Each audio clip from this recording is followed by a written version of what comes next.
आतंकवादी मानसिकता रखने वाली सभी विरोधी पार्टियों की नई सरकारें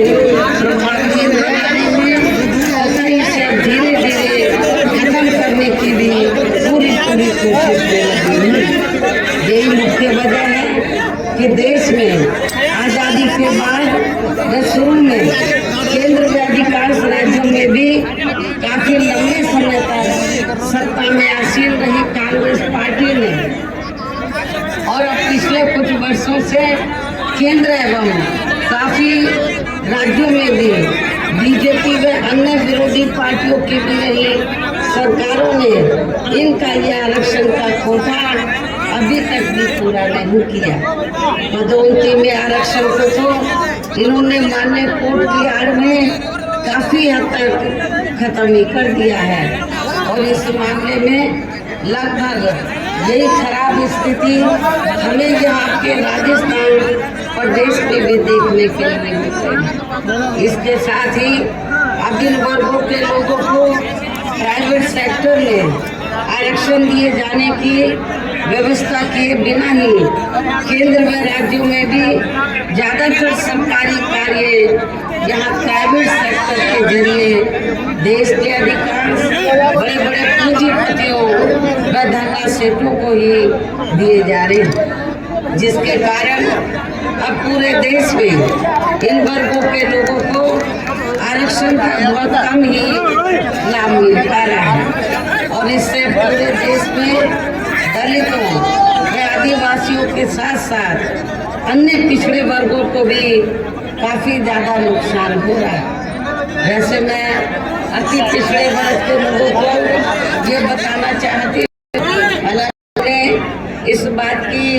जानकारी है कि जब अंग्रेज भारत को छोड़कर गए, देश आजाद हुआ तो आजादी के बाद शुरू में केंद्र में ज्यादातर राज्यों में भी देश के ज्यादातर राज्यों में भी कांग्रेस पार्टी ही सत्ता में आसीन रही।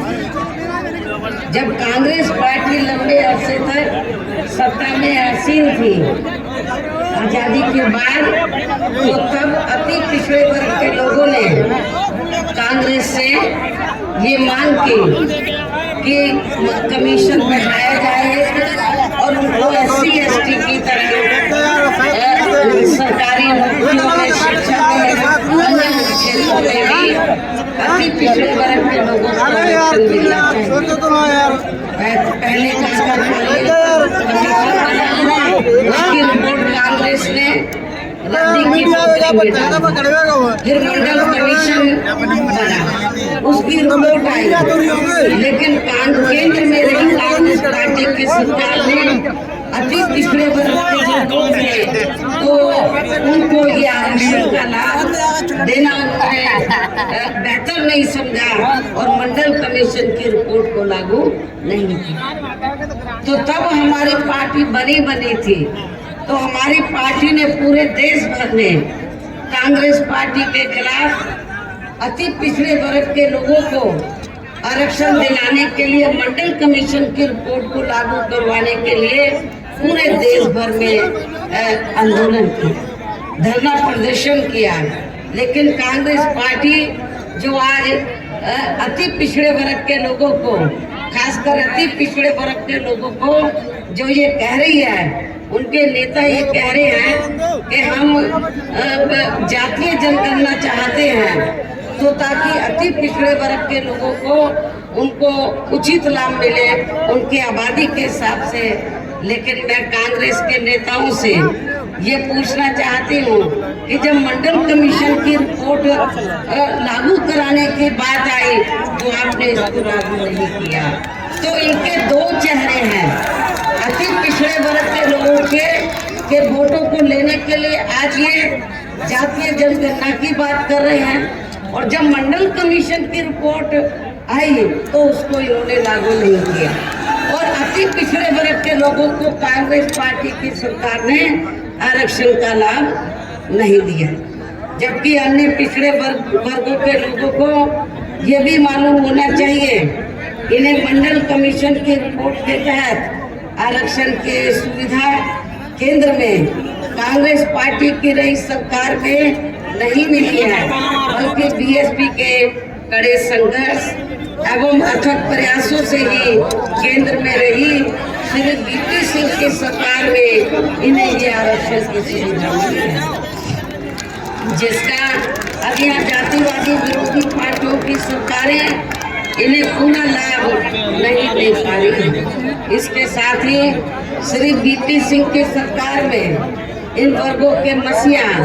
परम पूज्य बाबा साहब डॉक्टर भीमराव अंबेडकर को भी यहाँ भारत रत्न की उपाधि से सम्मानित किया गया, जिसके लिए वो हर प्रकार से पात्र भी थे, जो बहुत पहले ही इनको ये सम्मान मिल जाना चाहिए था, जिसके लिए विशेषकर कांग्रेस पार्टी प्रमुख तौर से जिम्मेवार व कसूरवार भी है। कांग्रेस जब केंद्र में थी, हमारे लोगों ने, बाबा साहब के अनुयायियों ने उनसे ये बहुत सिफारिश की, उनसे मांग की कि बाबा साहब को भारत रत्न की उपाधि से सम्मानित किया जाए, लेकिन कांग्रेस ने सम्मानित नहीं किया। तो तब आगे जाकर तो बीएसपी के अथक प्रयासों से श्री वीपी सिंह की सरकार में परम पूज्य बाबा साहब डॉक्टर अंबेडकर को भारत रत्न की उपाधि से सम्मानित किया गया। इससे इन वर्गों के प्रति कांग्रेस पार्टी की, खासकर कांग्रेस पार्टी की हीन व जातिवादी मानसिकता साफ झलकती है, जिस कांग्रेस पार्टी ने फिर इनके कार्यों को आगे बढ़ाने वाले व हर मामले में समर्पित व्यक्तित्व माननीय श्री कांशीराम जी के देहांत होने पर केंद्र में रही इसी कांग्रेस पार्टी की सरकार ने इनके आदर सम्मान में एक दिन का भी राष्ट्रीय शोक घोषित नहीं किया था। यहाँ मैं इन वर्गों के मामले में ये भी कहना चाहूंगी, केंद्र द्वारा अभी हाल ही में देश की लोकसभा व राज्य विधानसभाओं में महिलाओं को जो 33% आरक्षण देने की व्यवस्था की गई है, तो उसमें एससी, एसटी व ओबीसी वर्गों की महिलाओं को अलग से कुछ भी आरक्षण नहीं दिया गया है। इतना ही नहीं, बल्कि इन वर्गों के लोगों को जुर्म जाति से निजात दिलाने के लिए जो भी अनेकों नियम व कानून आदि बने हैं, तो उन पर भी केंद्र व अधिकांश राज्यों की भी सरकारें सही से अमल नहीं कर पा रही हैं, जिससे अब यहाँ खासकर दलितों व आदिवासियों एवं अन्य पिछड़े वर्गों के ऊपर शोषण करने वाले लोगों का मनोबल और भी ज्यादा बढ़ रहा है। और ये सब हमें यहाँ आपके राजस्थान प्रदेश में भी काफी कुछ देखने के लिए मिल रहा है। इसी प्रकार हमें पूरे देश में मुस्लिम व अन्य धार्मिक अल्पसंख्यक समाज के लोगों की भी हालत कोई खास अच्छी नजर नहीं आती है। इनके साथ साथ अपर कास्ट समाज में से खासकर गरीब लोगों की भी आर्थिक स्थिति अभी भी पूरे देश में यहाँ काफी ज्यादा खराब व दयनीय ही बनी हुई है। और देश में पहली ये पार्टी थी बीएसपी, जिसने अपर कास्ट समाज में से गरीब लोगों को आर्थिक आधार पर आरक्षण देने के लिए केंद्र की सरकार से वकालत की थी। इनके अलावा आपके प्रदेश सहित पूरे देश में सर्व समाज में से विशेषकर यहाँ गरीब, मजदूर, किसान, कर्मचारी, व्यापारी एवं अन्य मेहनतकश लोग भी अपनी विभिन्न समस्याओं को लेकर अभी भी हमें काफी ज्यादा दुखी ही नजर आ रहे हैं। और इनमें से किसान वर्ग तो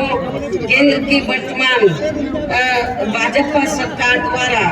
बनाई गई उनकी गलत नीतियों के कारण काफी ज्यादा परेशान व आंदोलित भी रहा है। लेकिन इन सबकी मुख्य वजह हमारी पार्टी केंद्र में आपके राजस्थान प्रदेश में भी यहाँ अब तक की रही सभी विरोधी पार्टियों की सरकारों की जातिवादी, पूंजीवादी व संकीर्ण मानसिकता के तहत बनाई गई उनकी गलत नीतियों एवं गलत कार्य प्रणाली को ही काफी हद तक जिम्मेवार मानकर चलती है। और इस मामले में खासकर इनकी गलत आर्थिक नीतियों की वजह से ही आए दिन क्या पूरे देश में गरीबी, बेरोजगारी व महंगाई आदि भी काफी ज्यादा बढ़ रही है। हालांकि इस मामले में शुरू से ही हमारी पार्टी केंद्र व राज्य सरकारों से भी हर स्तर पर ऐसी नीति अपनाने की लगातार ये मांग करती आ रही है कि देश में कुछ गिने चुने पूंजीपतियों व धन्ना सेठों का विकास होने की बजाय बल्कि यहाँ गरीब व आम लोगों का ही विकास होना चाहिए। तभी फिर सही मायने में यहाँ की आम जनता अपनी गरीबी, बेरोजगारी, महंगाई व अन्य और भी समस्याओं से काफी हद तक निजात पा सकती है। इसके साथ साथ अब अपने देश में भ्रष्टाचार भी हर स्तर पर काफी ज्यादा बढ़ा है, जिससे आपका खुद का अपना राजस्थान प्रदेश भी अछूता नहीं रहा है। आप लोगों को मालूम है कि यहाँ किस्म किस्म की आए दिन डायरी की चर्चा होती रहती है। अब कौन इसमें बेईमान है, कौन नहीं है, ये तो जांच का विषय है। और इन सब के लिए हमारी पार्टी आजादी के बाद से लेकर अभी तक केंद्र व देश के अधिकांश राज्यों में तथा आपके खुद के अपने राजस्थान प्रदेश में भी ज्यादातर सत्ता यहाँ गलत पार्टियों में से खासकर कांग्रेस, बीजेपी व इनकी सहयोगी पार्टियों के हाथों में ही आने को मानकर चलती है। और इन सभी विरोधी पार्टियों को हमारी पार्टी इसलिए भी जिम्मेवार मानकर चलती है क्योंकि आजादी के बाद से लेकर अभी तक लगभग ये सभी विरोधी पार्टियां केंद्र व देश के अधिकांश राज्यों में भी ज्यादातर यहाँ बड़े बड़े पूंजीपतियों व धन्ना सेठों की ही आर्थिक मदद से सत्ता में आती रही है।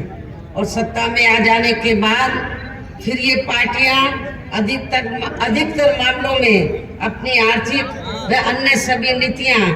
यहाँ आम जनता की समस्याओं को दूर करने के हिसाब से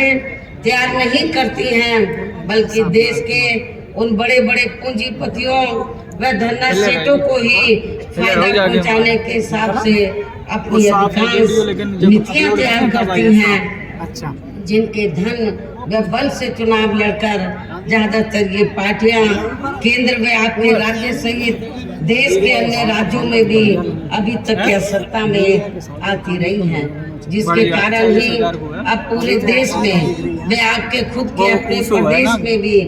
अभी भी हमें यहाँ सर्व समाज के लोग अधिकांश मामलों में अपनी विभिन्न समस्याओं को लेकर काफी ज्यादा दुखी व परेशान ही नजर आते हैं। जबकि पूरे देश में बीएसपी की ही अकेली एक ऐसी पार्टी है जो विरोधी पार्टियों की तरह देश के बड़े बड़े पूंजीपतियों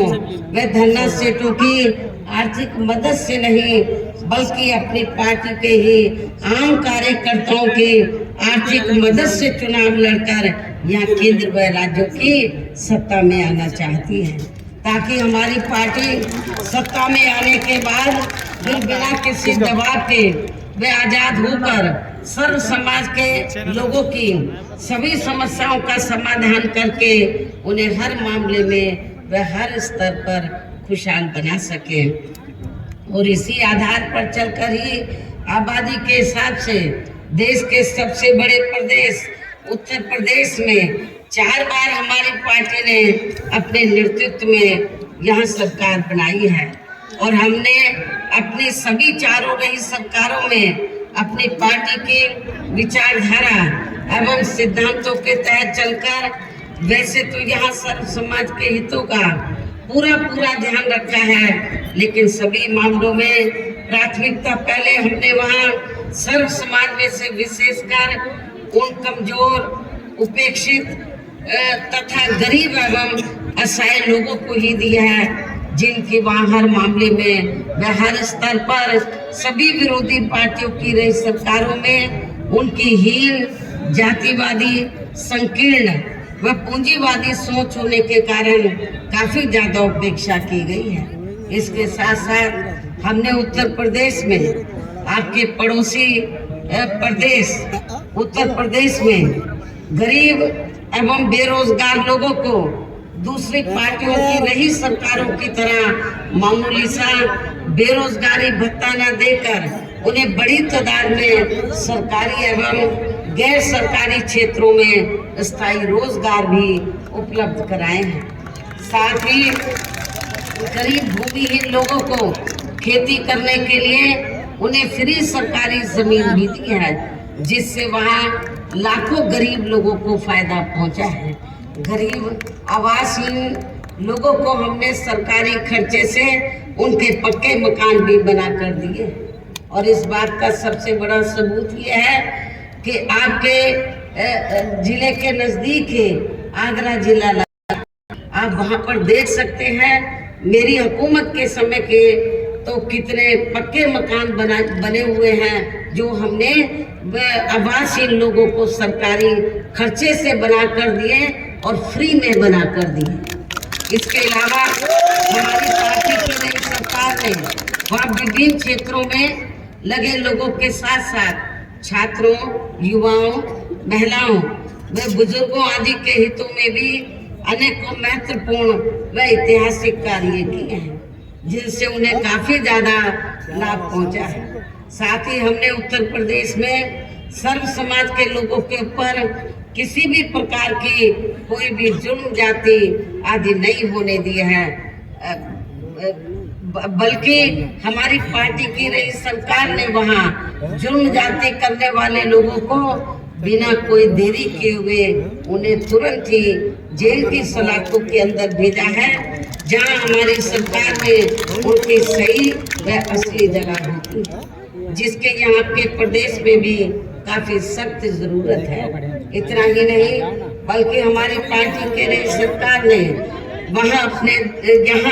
अपने देश में दलित एवं अन्य पिछड़े वर्गों में समय समय पर जन्मे हमारे महान संतों,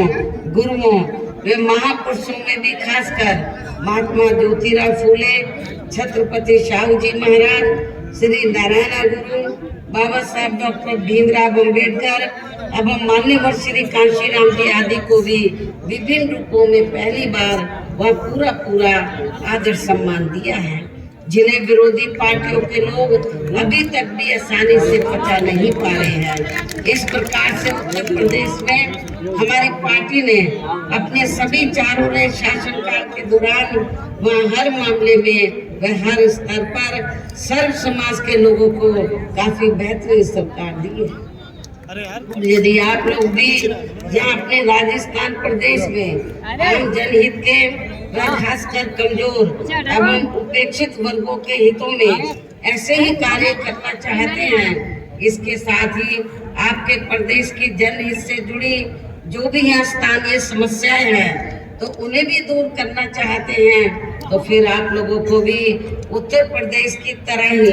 अपने राजस्थान प्रदेश में भी अपनी पार्टी को हर मामले में मजबूत बना के यहाँ अपनी खुद की सर्वजन हिताय व सर्वजन सुखाय की नीतियों पर आधारित सरकार बनानी होगी, जिसके लिए अब आप लोगों को यहाँ अपने राजस्थान प्रदेश में विधानसभा के लिए हो रहे आम चुनाव में अपनी पार्टी का बेहतर रिजल्ट लाना होगा। और इसके लिए अब आप लोगों को वोट पड़ने तक यहाँ की सत्ताधारी पार्टी व अन्य सभी विरोधी पार्टियों के साम दाम दंड भेद आदि अनेकों हथकंडों से भी जरूर सावधान रहना है। और इस मामले में खासकर कांग्रेस व अन्य विरोधी पार्टियां सोशल मीडिया आदि के जरिए मेरी आवाज काट छाट करके तथा उनके फर्जी वीडियो आदि बना के व उन्हें जारी करके अपने पक्ष में हवा बनाने का जो घिनौना प्रयास करती हैं या कर रही हैं, तो उनसे भी अपनी पार्टी के लोगों को कतई भी गुमराह नहीं होना है, बल्कि इससे उनकी हताशा व हार होनी निश्चित हमें नजर आती है। इतना ही नहीं बल्कि आप लोगों को विरोधी पार्टियों के जारी किए गए उनके हवाई व प्रलोभन भरे चुनावी घोषणा पत्रों आदि के बहकावे में तो कतई भी नहीं आना है, जिन्हें ये पार्टियां सत्ता में आने के बाद अधिकांश अमल में नहीं लाती है, जिस पर से अब जनता का काफी हद तक विश्वास ही उठ गया है। इसलिए हमारी पार्टी किसी भी चुनाव में अपना कोई भी चुनावी घोषणा पत्र आदि जारी नहीं करती है। वैसे भी हमारी पार्टी कहने में बहुत कम बल्कि कार्य करके दिखाने में ही ज्यादा विश्वास रखती है। अर्थात हमारी पार्टी जो कहती है तो उसे करके भी दिखाती है, और ये सब हमने उत्तर प्रदेश में बिना घोषणा पत्र जारी किए हुए करके भी दिखाया है। और अब मेरा यही कहना है कि आप लोगों को अपने खुद के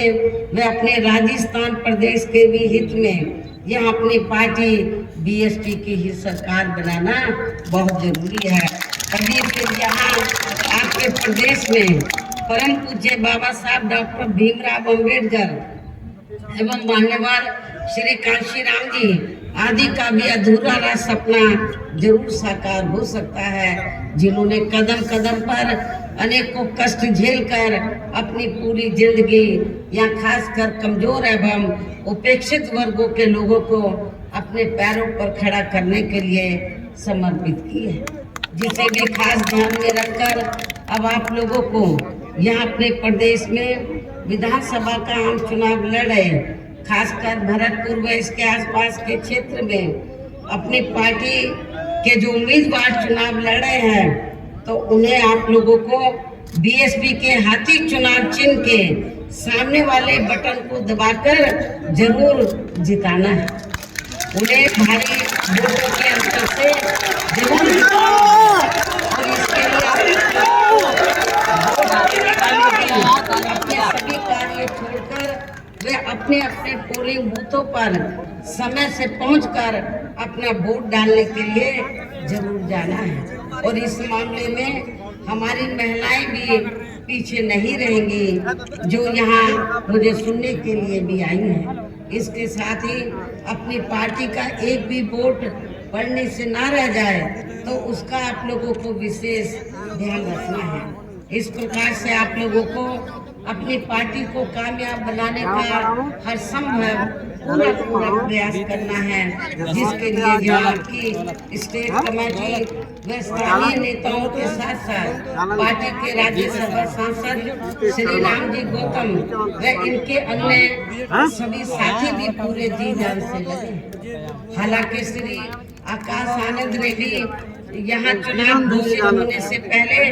आपके राजस्थान प्रदेश को काफी समय दिया। अंत में अब मैं पुनः यहाँ अपनी पार्टी के उम्मीदवारों को जिताने की पुरजोर अपील करते हुए